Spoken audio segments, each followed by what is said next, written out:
Okay, I looked at some of your sketches and then your drawings on the grids, and they look really good. You guys totally got the whole idea of what's going on here, and your compositions are impressive. So I made a couple notes on some of them, and you just read those over and make some adjustments in pencil.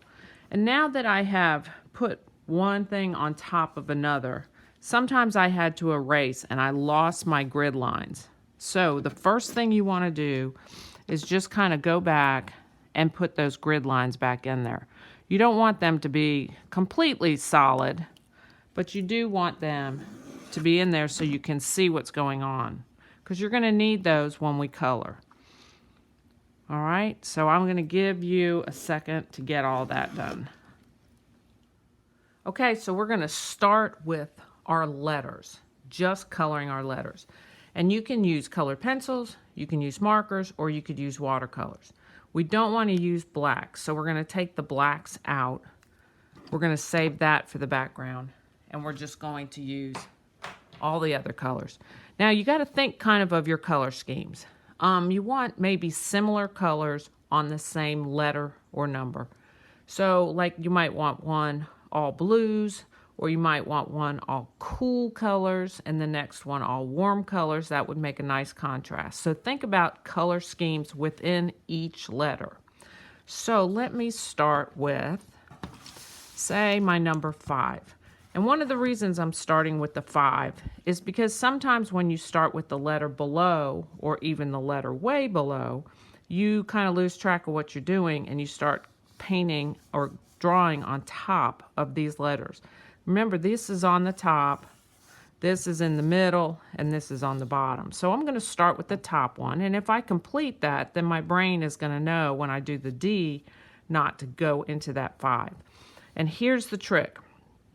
Each one of these spaces within the 5 up to the grid line is going to be a different shade or value. So if I do this dark blue, then I can do this one light blue, and I could even go back to dark blue, or maybe I'll do paint in this one, marker in this one, colored pencil in that one. You get the idea. So we're just going to work within that 5, but stop at every separation on the grid line. I know it gets kind of complicated, so you will have to use, oh yeah, that would be your brain. So for example, if I get started just on the tip of my 5 with a nice little blue colored pencil, I can color it really dark. I could color it with values, different kinds of values, but I'm going to very carefully stop at that grid line while I'm coloring it. All right, that space is done. Look, done. All right, now I could go, say, with a blue marker. So on the next one, I'm going to use the blue marker, but again, I'm going to stop right at that grid line very carefully. So I could carefully outline this 5 right within that space. And then say I do this one in watercolor, and maybe this one with a value scale of blue.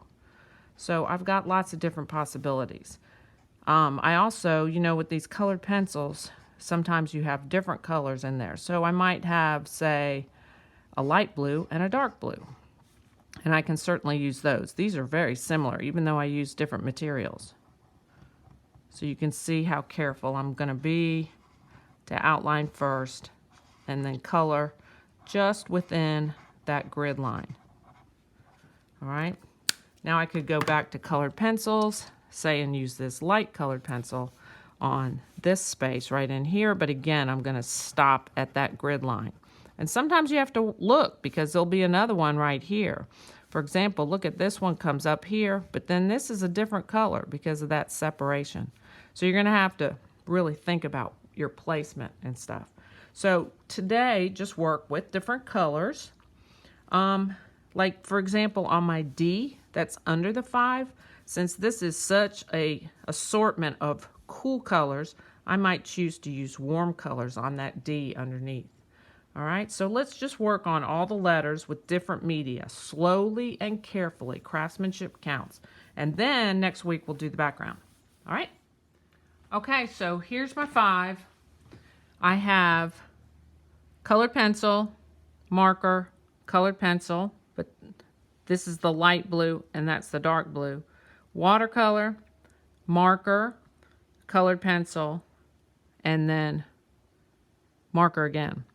So I just outlined, kind of keeping with that theme. Now this is a blue-green, a teal, but I thought that it matched good enough I could stick it in there.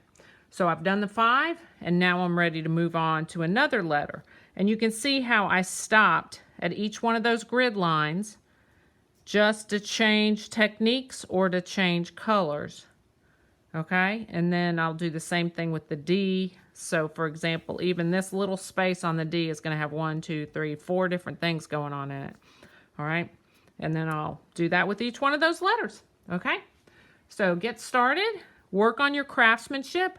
I did find out that this drawing paper with the watercolor, it's super absorbent, this paper. So less water, more paint, and do it just quickly. Don't flood it because you can see how it started to ooze into the paint, into the paper, and get fuzzy on the edges. So just be real cautious and use less water with the watercolors. Alrighty, have fun with it. Okay, and so now you can see that I've done the D underneath the 5. So in each one of these squares or grid lines, you're going to have to make decisions about what color goes next to which color. And then you also have to decide about lights against darks and how are you going to shade some of them. You know, you can really make this very interesting. Then, of course, this I'm going to do on the very bottom, a totally different color scheme. Like I could go with greens or purples. Purple might be fun over there. So I can color in that, and then I've got these 2 others over here too. So we're going to fill in all your letters, okay? Take your time. Craftsmanship is a must because you still want to have those nice clean edges down there so you can see your letters and numbers really well. All right, I can't wait to see what you come up with. Have fun with this.